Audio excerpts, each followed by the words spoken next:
മലബാറിന്റെ വികസന കുതിപ്പിന് കരുത്തു പകർന്ന് പൊന്നാനി തുറമുഖത്ത് വൻകിട കപ്പൽ നിർമ്മാണശാല വരുന്നു. കൊച്ചി കപ്പൽശാല കഴിഞ്ഞാൽ സംസ്ഥാനത്തെ ഏറ്റവും വലിയ കപ്പൽ നിർമ്മാണ കേന്ദ്രമായി പൊന്നാനിയെ മാറ്റുന്ന ബൃഹത് പദ്ധതിക്ക് തുടക്കമാവുകയാണ്. കേരള മാരിടൈം ബോർഡിന്റെ അധീനതയിൽ പൊന്നാനി ഷിപ്പിംഗ് ഹാർബറിന് പടിഞ്ഞാറായി കടലോരത്തുള്ള 29 ഏക്കറോളം ഭൂമിയിലാണ് കപ്പൽ നിർമ്മാണശാല വരുന്നത്. പൊതുസൗകര്യ പങ്കാളിത്തത്തോടെയാണ് കൊച്ചി കഴിഞ്ഞാൽ സംസ്ഥാനത്തെ രണ്ടാമത്തെ കപ്പൽശാല പൊന്നാനിയിൽ യാഥാർത്ഥ്യമാവുന്നത്. കപ്പൽ നിർമ്മാണവുമായി ബന്ധപ്പെട്ടിട്ടുള്ള ട്രെയിനിംഗ് സ്ഥാപനവും ആരംഭിക്കും. കപ്പൽ യാർഡ് തുടങ്ങുന്നതിന് പിന്നാലെ ചരക്ക് നീക്കവും ആരംഭിക്കും. പദ്ധതിയുടെ ടെൻഡർ നടപടികൾ പൂർത്തിയായിട്ടുണ്ട്.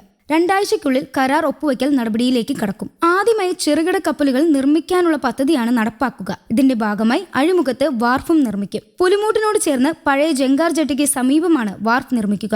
ആദ്യഘട്ടത്തിൽ 200 കോടിയോളം രൂപയുടെ നിക്ഷേപമാണ് പ്രതീക്ഷിക്കുന്നത്. രണ്ടാം ഘട്ടത്തിൽ വലിയ കപ്പലുകൾ നിർമ്മിക്കാനുള്ള പദ്ധതിയാണ് ചെയ്യാൻ തീരുമാനിച്ചിരിക്കുന്നത്. രണ്ടാമത്തെ വലിയ നിർമ്മാണ കേന്ദ്രമാകും ഇത്. 7 മുതൽ 10 വർഷത്തിനിടയിൽ 1000 കോടിയോളം രൂപ നിക്ഷേപിച്ച് വലിയ കപ്പലുകൾ നിർമ്മിച്ച് കൊച്ചി കഴിഞ്ഞാൽ ഏറ്റവും വലിയ കപ്പൽ നിർമ്മാണശാലയാക്കി പൊന്നാനിയെ മാറ്റുകയാണ് ലക്ഷ്യം. കപ്പൽ നിർമ്മാണശാല വരുന്നതോടെ 1000-ഓളം പേർക്ക് പുതിയ തൊഴിലവസരങ്ങളും ലഭിക്കും. ഇത് മലബാർ മേഖലയിലെ തൊഴിലില്ലായ്മ പരിഹരിക്കാൻ വലിയ സഹായമാകും. കപ്പൽ നിർമ്മാണ മേഖലയിലെ സാങ്കേതിക വിദ്യയ്ക്കുള്ള തൊഴിലാളികളെ വാർത്തെടുക്കുന്നതിനായി പദ്ധതിയുടെ ഭാഗമായി തന്നെ ഒരു ആധുനിക പരിശീലന കേന്ദ്രവും പൊന്നാനിയിൽ ആരംഭിക്കുന്നതാണ്. കപ്പൽ നിർമ്മാണശാലയ്ക്ക് കണ്ടെത്തിയിരിക്കുന്ന സ്ഥലത്ത് പ്രവർത്തിക്കുന്ന മീൻ ഷാപ്പുകൾക്ക് ഹാർബറിന്റെ കിഴക്ക് ഭാഗത്ത് സൗകര്യമൊരുക്കാൻ ജില്ലാ കളക്ടറിന്റെ നേതൃത്വത്തിൽ ചേർന്ന യോഗത്തിൽ തീരുമാനമായി. കപ്പൽ നിർമ്മാണശാല പൊന്നാനിയുടെ വികസന രംഗത്ത് വൻ കുതിച്ചുചാട്ടത്തിന് കാരണമാകും. കപ്പൽശാല സജീവമാകുന്നതോടെ പൊന്നാനി തുറമുഖം വഴിയുള്ള ചരക്ക് നീക്കങ്ങൾ വൻ വർധനവുണ്ടാവും. ഇത് പ്രദേശത്തെ മറ്റ് അനുബന്ധ വ്യവസായങ്ങൾക്കും വളർച്ചയ്ക്കും വഴി തുറക്കും. പൊന്നാനി ഷിപ്പിംഗ് ഹാർബറിന് പടിഞ്ഞാറ് വശത്തായി മാരിടൈം ബോർഡിന്റെ കൈവശമുള്ള 29 ഏക്കറോളം ഭൂമിയിലാണ്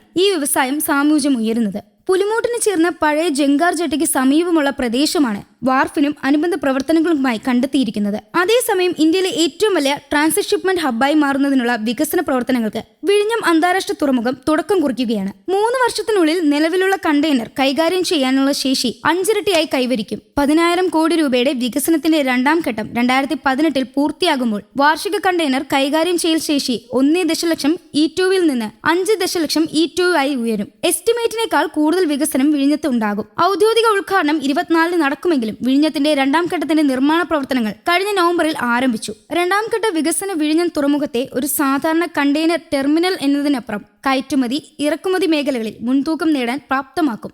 ഇതിനുള്ള കസ്റ്റംസ് ക്ലിയറൻസുകൾ അവസാന ഘട്ടത്തിലാണ്. 1 മാസത്തിനുള്ളിൽ ഇവ ലഭ്യമാകുമെന്ന് പ്രതീക്ഷിക്കുന്നു. ഇതോടെ രാജ്യത്തേക്ക് ഇറക്കുമതി ചെയ്യേണ്ട കണ്ടെയ്നറുകൾ എത്തിക്കാനും ഇവിടെ നിന്ന് കണ്ടെയ്നറുകൾ കയറ്റുമതി ചെയ്യാനും കഴിയും. റോഡ് മാർഗമുള്ള കണ്ടെയ്നർ നീക്കവും ഉണ്ടാകും. ക്രൂയിസ് ടെർമിനൽ കൂടി വരുന്നതോടെ വലിയ യാത്രാ കപ്പലുകൾക്കും വിഴിഞ്ഞത്ത് നങ്കൂരമിടാൻ കഴിയും. രണ്ടാം ഘട്ടത്തിൽ നിർമ്മിക്കുന്ന ലിക്വിഡ് ടെർമിനൽ പൂർത്തിയാകുന്നതോടെ ദീർഘദൂര യാത്രകൾ ഇന്ധനം നിറയ്ക്കാൻ വലിയ കപ്പലുകൾക്ക് വിഴിഞ്ഞം തുറമുഖത്തെത്താൻ കഴിയും.